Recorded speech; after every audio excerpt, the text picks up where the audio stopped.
Hello guys, good morning everyone, and we are here at Bato, Southern Leyte para i-surprise si Nanay Erinia sa kanyang 80th birthday today. So yun, maraming salamat po nga po pala kay Sir Chinito all the way from Canada for choosing surprise and gift delivery, for being a part of your mother's birthday celebration surprise, and also maraming salamat po sa pag-trust sa surprise and gift delivery in your behalf to surprise your mother's birthday celebration today. So ayun, at ito po yung set na napili na package ni Sir Chinito para sa kanyang minamahal na ina.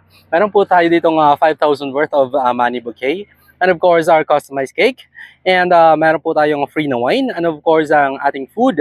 Meron po tayong assorted kakanin, meron tayong bami, fried chicken, lumpia Shanghai, and cordon bleu, and of course our tarpaulin para sa ating celebrant, and gold po yung theme na napili ng ating sender for today's video. So ayun guys, samahan niyo po kaming i-surprise ang ating celebrant for today's video, at sana po ay ma-prank at masurpresa natin ang ating celebrant for today, at sana po ay ma-achieve natin ang gustong maipahatid ni Sir Chinito na sorpresa para sa kanyang ina. So ayun, samahan niyo po kami, and thank you so much po again Sir Chinito, and maraming salamat din po sa aming mga masugid na mga followers dyan, at sa mga hindi pa po nakafollow sa page namin, just follow Surprise and Gift Delivery, at ang mga nais po mapasurpresa sa page sa amin, just contact Surprise and Gift Delivery, at kami na pong bahalang magsurpresa sa mga mahal nyo na naiwan dito sa Leyte and Samar. And of course, God bless everyone. Keep safe and peace out.